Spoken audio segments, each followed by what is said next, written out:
Hello, hello, hello, and welcome to NX Office Hours. It's something we've been kicking around, and we're wanting to primarily use this to kind of help people with NX and answer questions that people may have.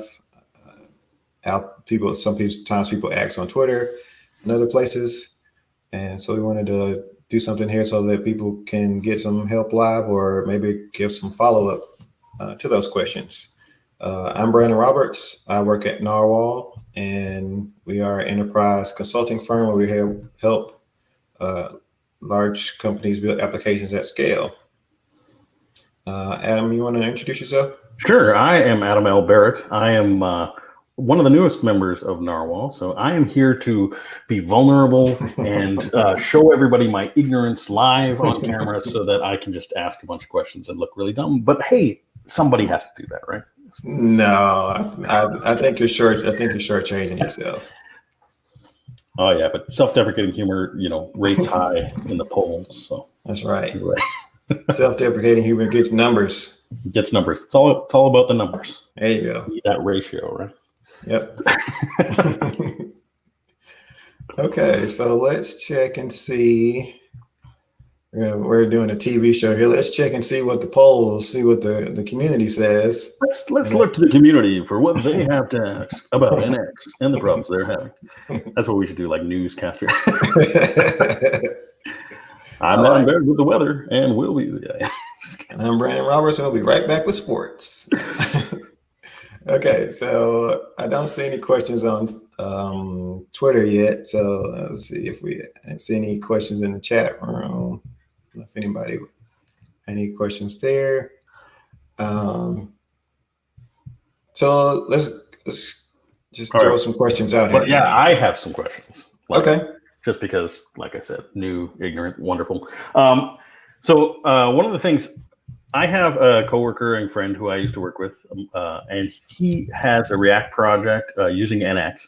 And one of the things that when we started that project, he said one of the things he had trouble with was he made a library, but he like misnamed it or something, and he just wanted to rename it, or like he had another thing where they nested some library, and he just wanted to move it out of that nesting into something else. And so my question is, when you generate a library or an app, is there any way to like move it after the fact?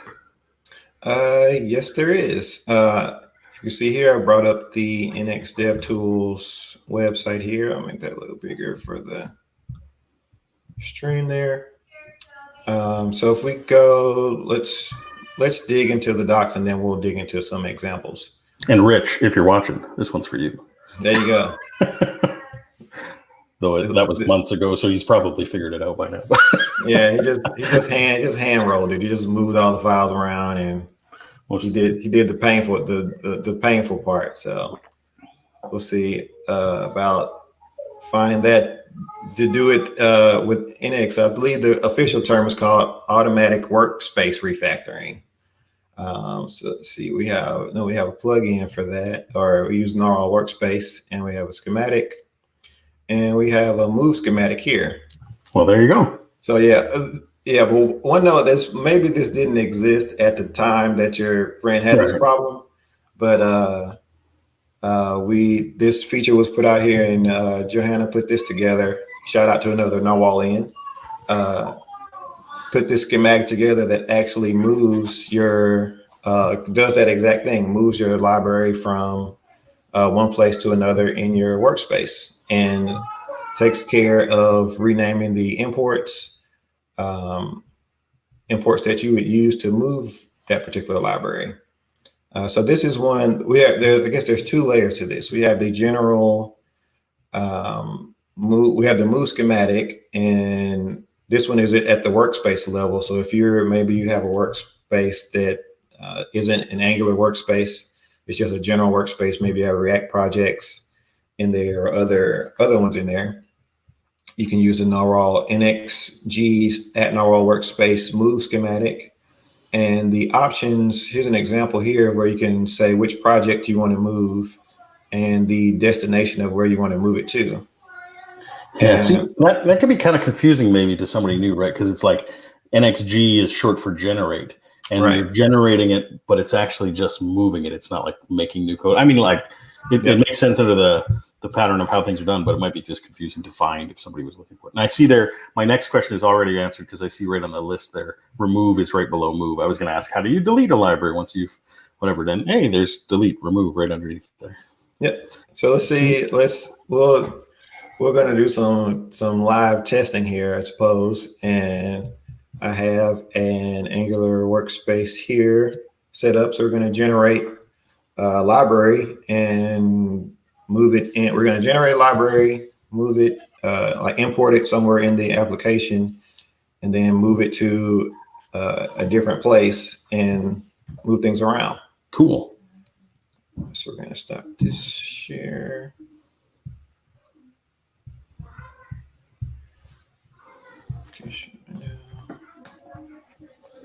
Okay, so if everyone can see my screen here. If you can, you might want to make the font a little bit bigger. A little bigger. Oops. How's that? That was good, yeah. Okay. So let's say we have our, like I said, we're going to generate a library first. We're going to use NX, G library, my library. Choose our style sheet, and there we go.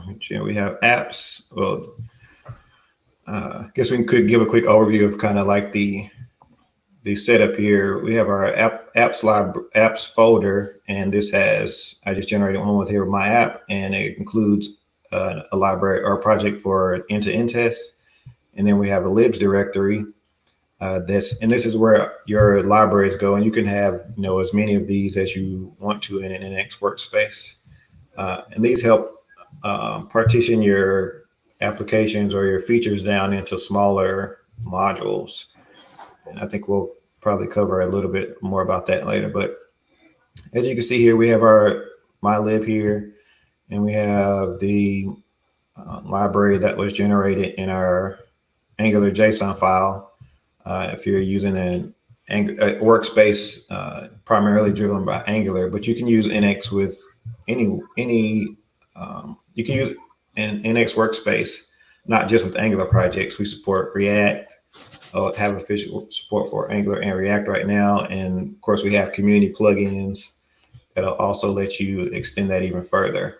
Yeah. So for maybe somebody who didn't kind of realize why I was even asking this question, this is why it's hard to just move stuff, because you can't just rename it in the file system, because there's references to that thing in things like the Angular JSON and the NX JSON, right? Yep. Mm-hmm. Yeah, because the Angular JSON file, like you said, has paths to where all these references are, like the root of where your library is, where the source of that or your code is, what the prefix you want to use for generating things inside that library, like maybe components or directives, and also your build configuration or your architect configuration for linking the project. There are all these like specific files in here that you would need to redo if we wanted to move, just say we wanted to move this by hand into a shared place. So we have those configurations, and these are more general configurations here, or CLI default collection.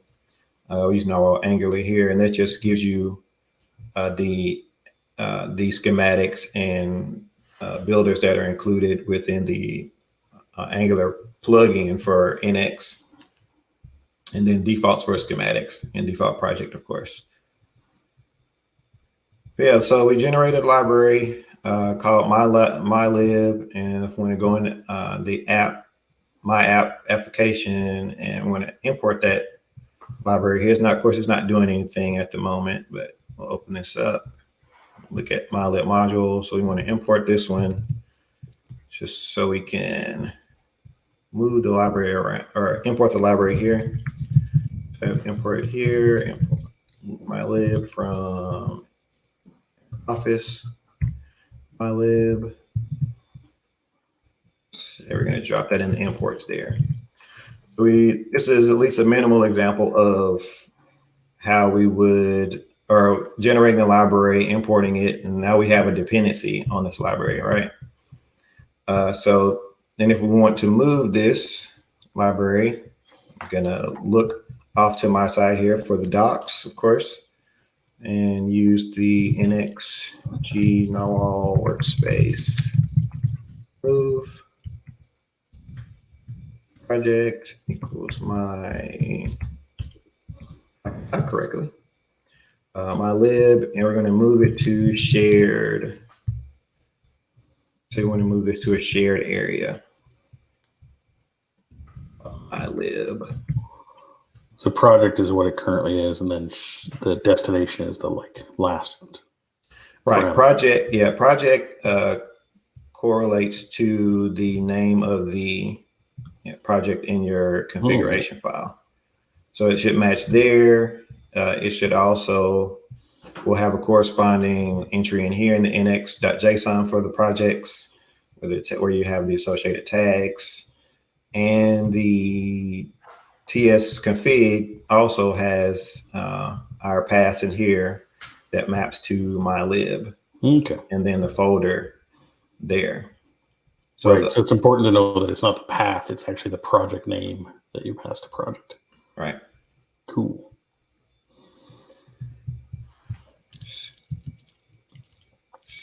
So I'm going to fire this off, assuming I did that correctly. And now we can see that we had libs, my lib directly at the top there.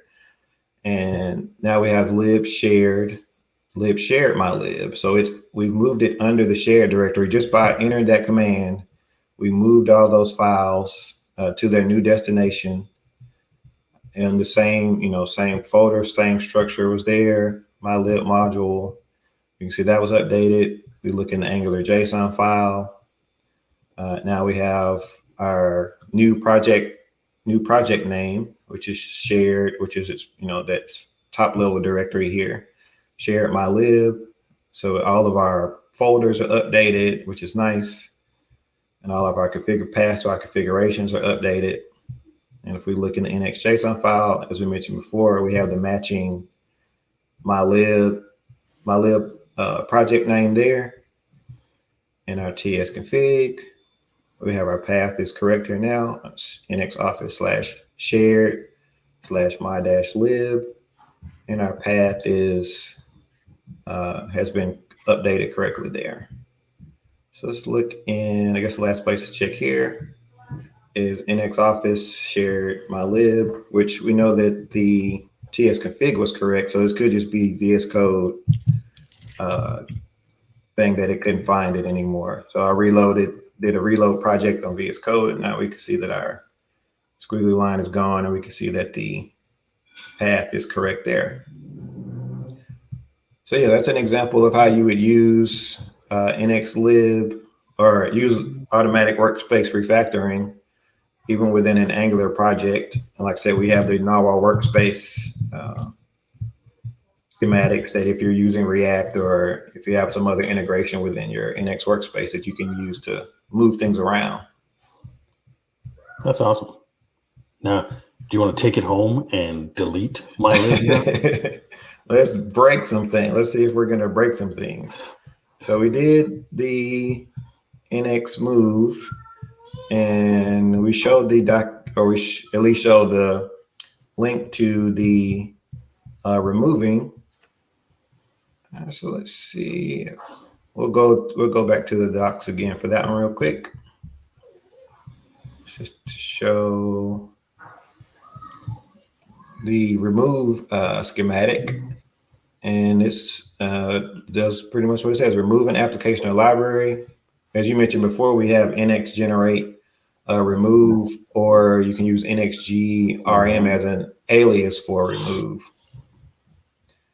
So which might feel weird again, right? Because like when I think generate, I think it's like going to add files, but it's actually using the generate to remove them. But yep. Yeah, and there are some other, I think there are other CLI commands within the NX CLI that actually have those, I guess, behave the more in that way that you said, as far as like these custom commands like affected or run or these other ones. But those are like built into NX CLI, and if slightly different than the ones that we have for the schematics. Yeah, but schematics are these utilities to make changes, of course, to your file system. So that's why we had to prefix that with a generate, because we're basically generating a change to your file system, or we're staging a change to your file system and then acting on that if we proceed to do it there. Yeah, that's a good way to think about it. Generating a change. Right. Yeah, because the schematics don't immediately make those changes, and I guess we can try that once we go back to the VS Code to see how that works, because we can actually do like a dry run to preview the changes before we actually apply them. Because the way the schematics work, they have like a virtual file system. But yeah, we'll do that in a second. So the command to remove is pretty straightforward. NXG normal workspace remove, and I believe there's a corresponding. It might be a corresponding one.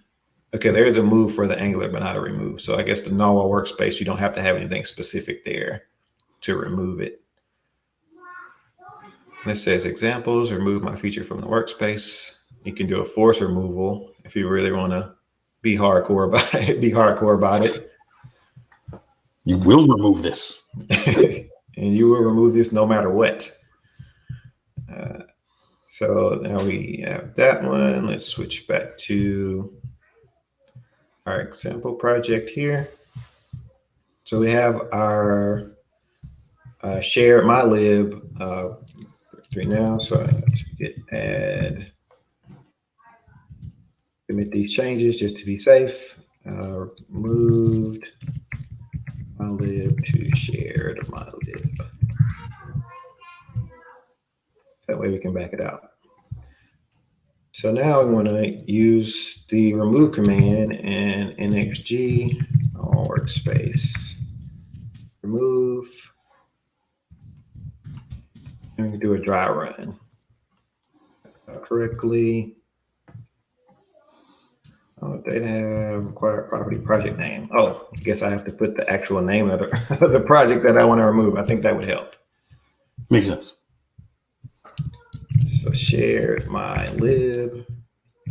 Try it again. Use a dry run here. And again, good to note that it's the project name, not the path. Yes. Not shared slash. It's like shared dash. Okay, so it says shared mylib is still dependent on by the following project. So that's good to know. We just don't want to delete the project knowing we have any dependencies there. That's awesome. So if I go in here and remove mylib, so there are no more dependencies from my app. And then we run a dry run again to let it look through and see where all the dependencies of this library are. Should only take a couple more seconds here. And then we have a preview using dry run of what that actually did. So we would have deleted, shared mylib, updated the Angular JSON, and the configuration files were everywhere where it's being referenced. Right. Which really shows like why you would want to use this delete over just like the file system delete, because like it showed you, hey, there's something still depending on this, because NX understands the dependency graph, but also it updates the config files that need to be updated too, which is great. Cool. Yep. It was going to tell you that you were about to break something and you didn't even know you were going to break something if you'd have just ran and just deleted it. Exactly. And it prevents people like me from messing things up. Try to find all the places that it like spiders out, and then you try to rebuild and you're like, well, why isn't anything working anymore? Well, because you deleted that folder that was like used in like 15 places. So we ran it for real that time, and we removed shared mylib, and of course it gave us the actual changes now. And we can see here that our shared lib shared directory is empty now. Our Angular JSON file has no more trace of shared mylib. And of course, our NXJSON file no longer has that folder there either, and the tsconfig has been updated to remove the paths that were there for that library. So it's pretty neat.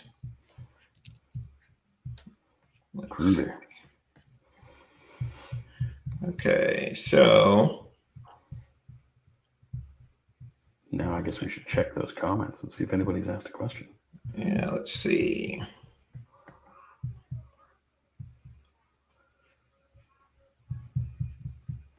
I don't see any.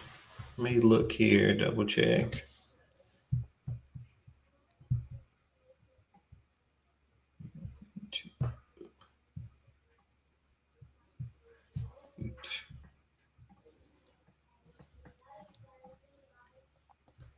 Okay. No questions there. Well, I could shoot out with another one while we wait for our extensive viewership to ask all the questions that they've been thinking about for so long. When you generate a library, you get like a file structure that's like the library source inside that library, and then inside that there's usually a lib or libs maybe. And okay, so my question is, one, why do we do that extra like libs library? Where's that convention come from? And two, what if you didn't like it? Is there any way you could like change that? Okay, so the first question was, why is there a libs directory? I guess why is the structure there as far as apps and libs? And the second question was, can you diverge from that pattern, right? Is that the question? Well, no, actually more specifically, though we should get into that. That's actually a good idea just to talk about why there's apps and libs separately. But actually I was thinking when you generate a library, like a lib, it actually inside it will have a source, and in that source will be another directory called lib, I think. Okay. Yes. And I was wondering why that convention happens and if you can change that. But we can talk about that first one too. Why the separation between apps and libs in the first place? Okay, I'm going to commit these. Yeah, let's generate another library just so we can see it. Now it's time to generate your lib. Not found in collection because I can't type.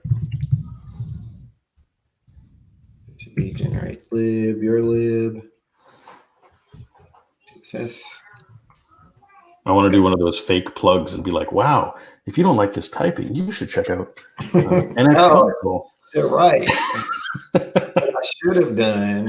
Oh, I don't even see any. Oh, I'm totally failing. I don't even think I have NX console installed on this. What kind of an employee are you? Oh my gosh! But I did have it installed. I don't know.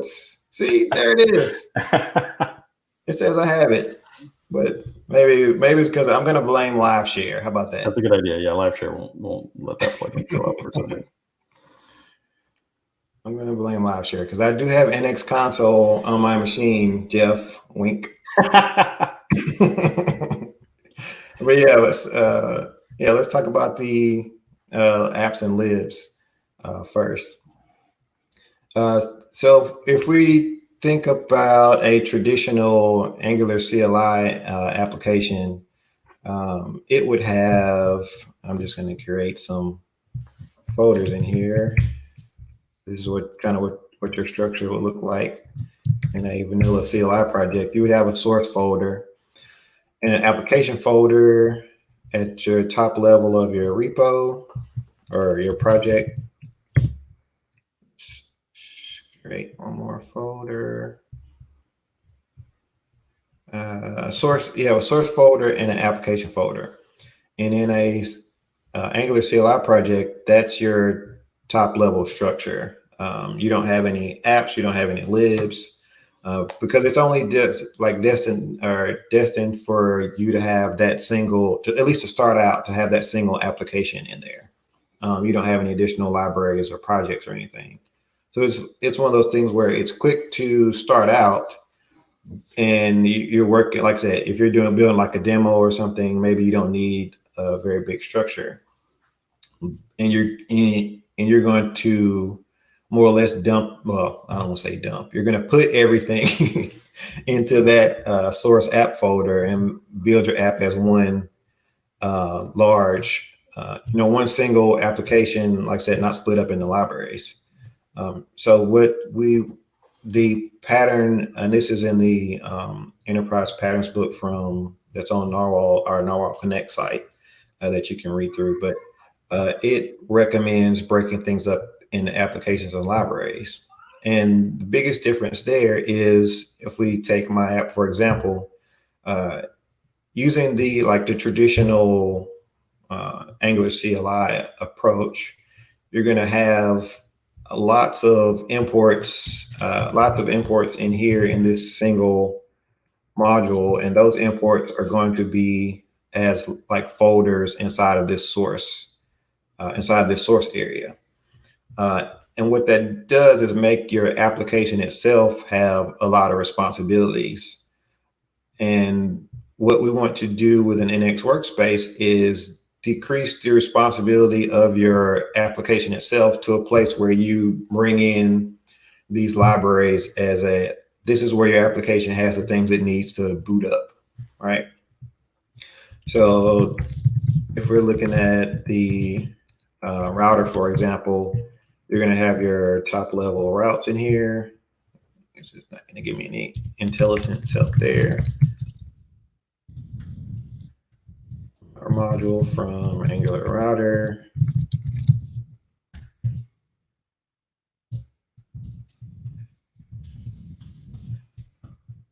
And router module for root. And we have these you have a lot more imports here from these different modules. And those would be, like I said, depending on how you organize them, there'll be subfolders under this application folder here. But what we want to do in NX Workspace is break those things down into smaller, more manageable units. That way you can share them across, you could have multiple applications in here and share those libraries across those multiple apps without having to, okay, now I have to lift this chunk of code out of my app and then move it to another place and then update all the imports there. You can start out with a better structure up front, some more manageable units. And also, I guess we can talk about, I guess, what NX provides for you as a result of doing that, as far as being able to, the tagline is you can run and never have to run or test the same code twice if it doesn't impact you. So Victor has a great blog post on that you can check out on blog.narwhal.io.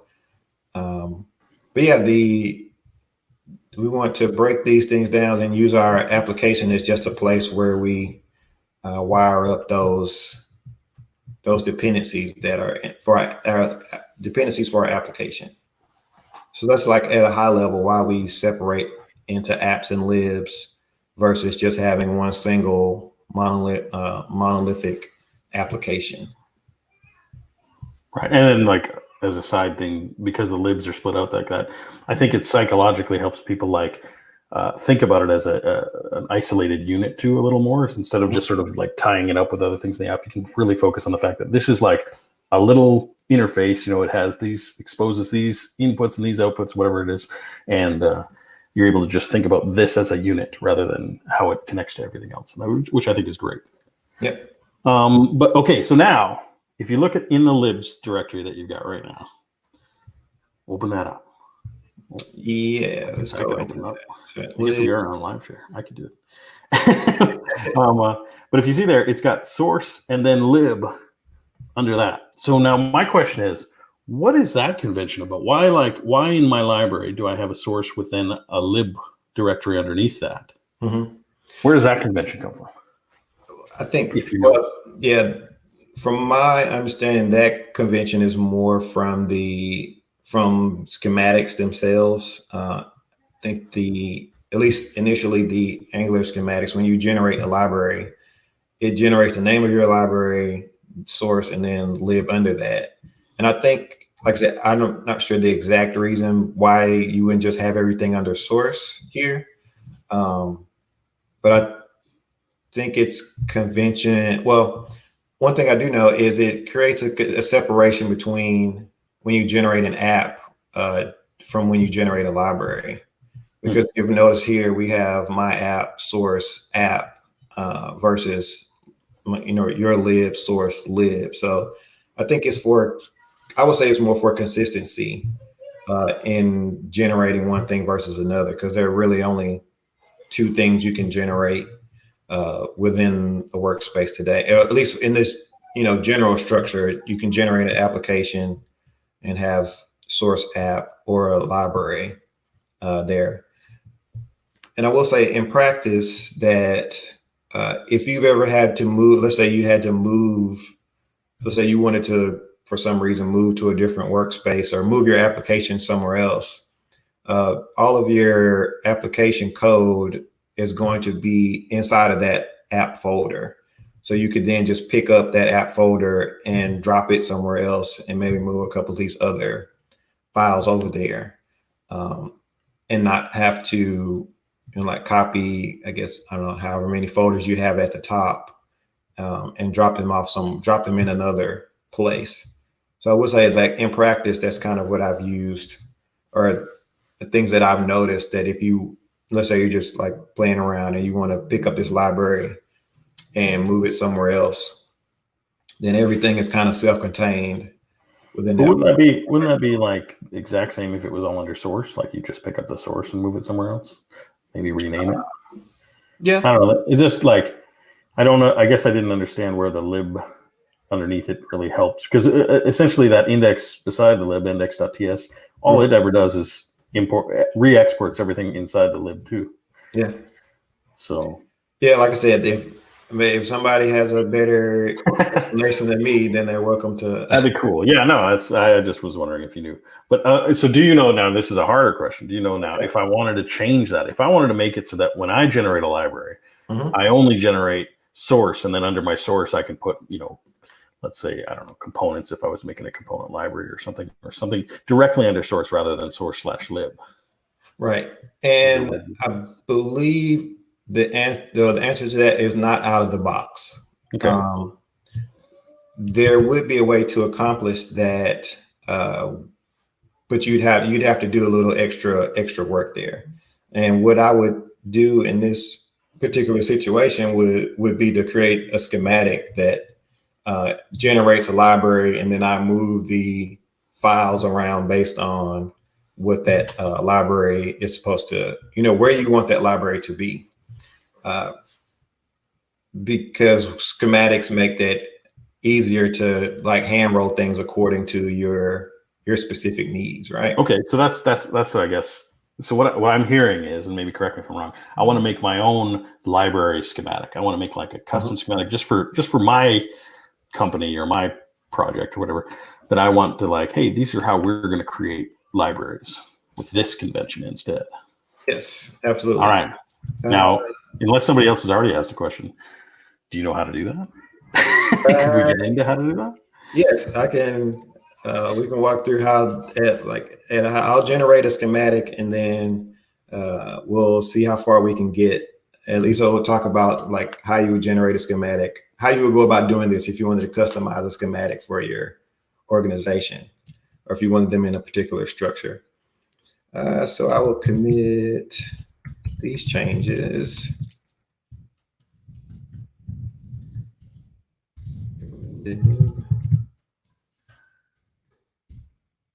So now we have, I guess we're back where we started. So what I want to do first is generate a schematic to create a custom library. So NX generate this workspace. Use the whole prefix here, workspace. Workspace schematic. And what do we want to call it? Create library? Yeah. Create library. Sounds good. Create library. So generate that. And what that's going to do is create under tools schematics. We're just going to have a create library schematic, or it's going to create a folder for me. And this is going to scaffold out the things that we need for a schematic from scratch. So from here, what you get out of the box when you generate a workspace schematic is you get I guess you get a few things, and we can kind of discuss what those things are. The main thing that you're going to be interacting with schematics are rules, and these are changes that will apply, or changes you apply to your file system when the schematic is run. So you could have a rule that generates a library, then have a rule that moves parts of that library around. You can use these things to generate extra files or modify existing files. So this function is the factory function that returns a rule, and you have to have at least one of these for a particular, or for a schematic. And there are also a couple of extra files here that you would normally have as far as like your schematics collection and but those things, NX kind of handles some of those things for you for custom workspace schematics. But then there's also this schema, which it gives you information like metadata about the schematic. So it has properties and then the things that are required for that schematic. So if we look at, like we said, we have library name, and then we have this default dollar default thing here. And if you haven't encountered this before, this dollar default is, I think they call them magic inputs, if I'm not mistaken. But what those do is you can say, I want to read from the arguments, and this particular, for the name, I want to look at the arguments that were passed in, and I want to get the first one, the first argument that was passed in for the name. So if we were like typing this out on the command line, and we say, we'll run this in a second, but create library, and then it says my lib, that's what's going to be there for the name. If we didn't have this magic input here, then you'd have to specify the name property itself. You'd have to say name equals my lib. So it's just kind of the difference there. It allows you to take in default arguments for your properties. Oh yeah, that's cool. Yeah. So if we have going back to here, we have our chain function here, and the chain takes an array of rules and combines them together into a single rule. So we could have multiple changes here that are run for the schematic. And this one, like I said, this one takes the workspace library, runs I guess talk about this real quick, external schematic. And this one lets you run schematics from other places, other ones that people have published. And so we're saying we want to use the Narwhal workspace schematic or Narwhal workspace collection, use the library schematic, or lib for short, and we're going to pass it a name. And we have our schema, and the schema is just the options that we get from our command line here. So of course, if we wanted to add some more type information to this schematic, we create a schema. We export an interface, and we give this a name, a string. And then in here, we import our schema, and that way we get some type information there. So if we just run this like it is, we use NX workspace schematic. I think this kind of touches on where you said before, instead of us having to do NXG, we did an NXG to generate the thing, but NX has a command to actually run the workspace schematic from here. NX workspace schematic, create library. and we'll say our lib. We can pass the dry run to that also. So it says it gives us information. NX was executing a local schematic. This is what it would have generated and the files that it would have touched. And that structure looks pretty familiar. So turn it for real there. And now we have libs, our lib with the set of files there, source, lib, and then our lib. And so this is sort of starting with the standard workspace lib. And now we're going to like add to it to like make our changes that we were like, oh, this is close to what we want, but now we want to do something different. Right. Cool. So what we'll end up doing is creating a rule for that. And there, let's see, I'm trying to think if we can just move the folder up a level. There may be one for that because we're doing this on the fly here, but let's see, function, say move file. And so for here, we want to return a rule. I believe this is our tree. And our tree is the file system that we want to operate again, or it gives us a representation of the file system that we want to change. So we can use the tree to read files, to delete files, overwrite things, check to see if those files exist. So it gives you a lot of flexibility there. So let's say, at least for our lib here, and there's probably a number of ways we could do this, because I believe, I'm going to check and look and see here in our normal workspace API.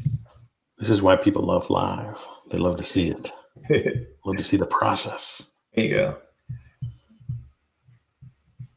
Yeah, like I said, I'm going to do it the manual way, and then we can look at if there are any utilities in here that I could have used, that I can use to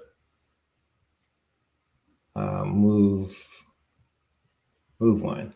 But I think there is name sync. Okay, so like I said, one way we could say we want to generate this schematic and we want to move a file from that schematic. Our tree gives us all the files in our files that are in our on our file system here. And so we can tree read, and we can give it the path to the new, like a file that we want to move. Tree libs, our libs first lib, our lib keys.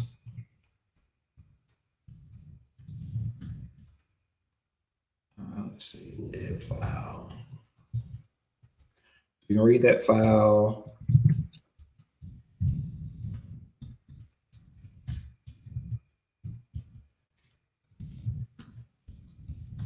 Let's console log the contents of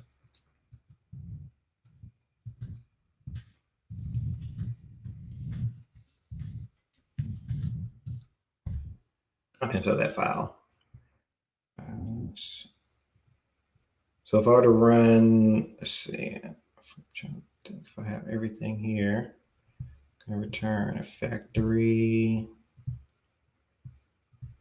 I'm not used to typing these things by hand, but let's see.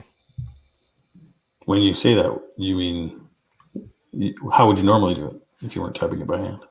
Well, I guess I've written these enough times to where I would go look Copy, at one. Yeah, I would go right? look Copy an at old one. one. Yeah, I would at least copy the part where we're returning the tree, uh, like the outside part of that, basically. Makes sense. Yeah. Yeah, because yeah, we would return a tree, and or we would have a function that returns uh, a function that returns, or the function returns this function, and then inside here we'll return chain that has the changes in it. If we have, if I guess if we have multiple things in here, but at least for this one, what we want, like I said, a simple example would be to create libs, our lib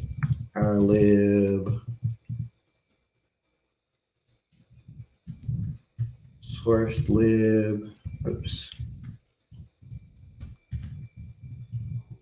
And we want to create that file with the contents of this file, and then delete the old, delete the path to the old file. And we would do all this in our staging area. All this will happen in our staging area before we actually apply. And this lets us, like I said, lets us do the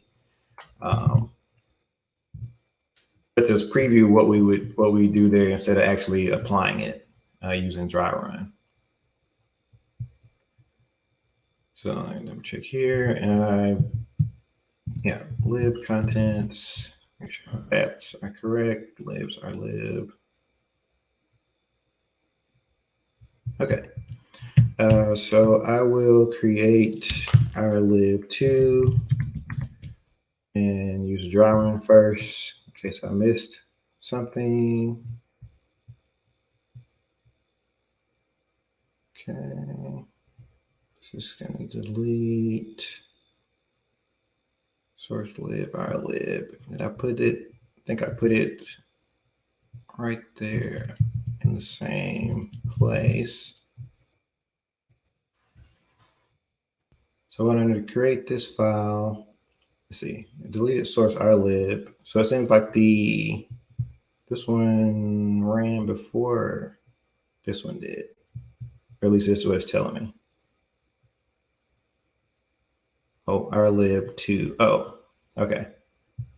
So yeah, what I'm missing here is our schema, because I typed in I hard coded in, of course, the thing that it should have done when I should have passed in the schema from here. So I want to use our lib name here to be whatever options that name is. I can type the correct one. And what did I miss? Oh. Schema.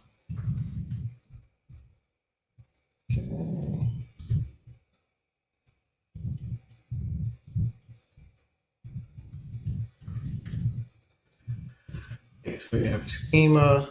I want to say libs, whatever the name I provided, source lib name. And then I want to create a new file based on that. And then I want to delete the old file that I passed in. So let's try that as a dry run again. Now we can see here, we can see what would have happened there. We have created our library, which would have given us a normal structure of here, but it would have put source lib, our lib2 into, or our lib2 into the lib folder. But now we can see our libs, our lib2, and we have source, and directly under that is our lib. So we no longer have that nested structure there. Now I'll go ahead and run this. And then we can see our lib2 source, and our lib is right there.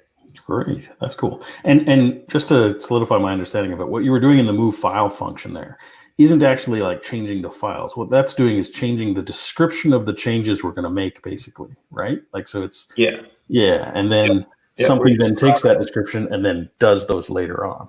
Yes, the schematics engine, you describe the changes that you want to make. It then applies those changes in a staging area and see if they all successfully pass. Because if they don't, then of course you don't want to like halfway trash your file system when you're just trying to see what the things actually look like. So like I said, what we would do, like I said, we describe the changes. It runs the changes and makes sure that they pass, and then it executes them, if you're not running a dry run. Awesome. But of course there are some, like I said, would be some additional things I would have to do to make sure that this works, because I have only moved a file from one place to the other. And if we had, like what we said, we have encapsulated some of this with the NX move or the move schematic, to where you would move an entire library. But if I were moving in an individual file and that file was needed somewhere else, I don't think it's needed in the Angular JSON. But if, like I said, if we had a file in here or a file that was used somewhere else and I moved it, it's not where I expected it to be. I guess this would be an example, right? We generated an index file and it expects it to be in lib. So I would have to update my schematic to account for that. Right. To go in here and rename this export to the correct file there. Cool. Like I said, that's just a general, like I said, a high level way you can use schematics to operate on your file system. If you wanted to change your structure around, now you could, like I say, if you don't want to have libs all together, you could name them something else and create your own workspace schematics to move things into their, respective places, in case you wanted to actually go or diverge away from that. But like I said, we have that structure in place out of the box so that you don't have to think about those things. Yeah, well, people don't like to think about those things. So then if I had my custom create library, I could just take that command and throw it on like the package JSON scripts, and then I could just do yarn create library now. And then my team could all create libraries the same way and have it all be the same. That's the beauty of it, right? Yeah, that's one of the best parts about schematics is you standardize your workflow, and then you use the schematics to implement, standardizing around that, right? So then everybody on your team can do things a consistent way. They don't have what files do I have to copy to, create that certain thing again? Or have them all be different depending on who created it. Yeah, exactly. Yes. So schematics work great in that way. So I think. Well, I've had all my questions answered. I think we go look to the audience now. Okay, let's see. Let's poll the audience again and see if we have any questions from there.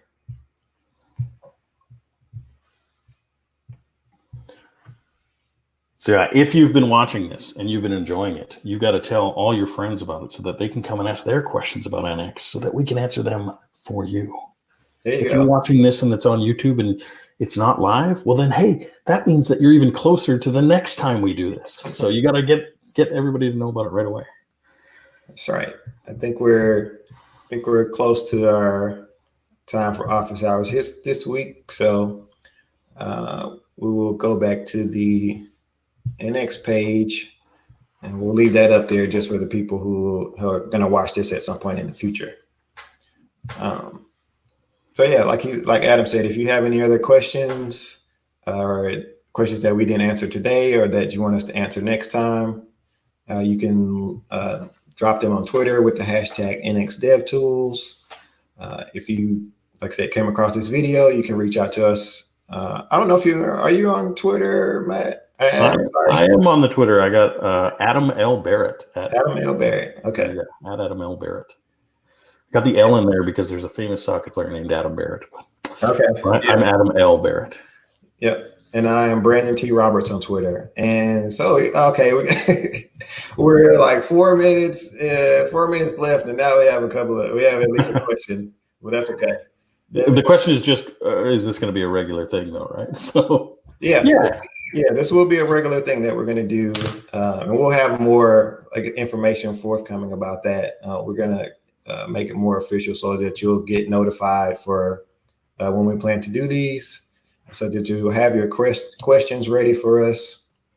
And but yeah, that question was asked by Devin Shoemaker, who actually made an NX plugin for Ionic and React, I believe it was, or React Native, I believe it was, or not Ionic and React. All right, it was Ionic and React. I know those two things are true. So be sure to check out I'm going to go to the plugins page. Hopefully it's up here, or the community page, excuse me. And look at that, it's first one in the list, Ionic and React. So as you can see, our NX plugin ecosystem is growing. If you want to learn how to create a plugin, you can also join our community, NX Community Slack, which is open to anyone who wants to talk more about NX.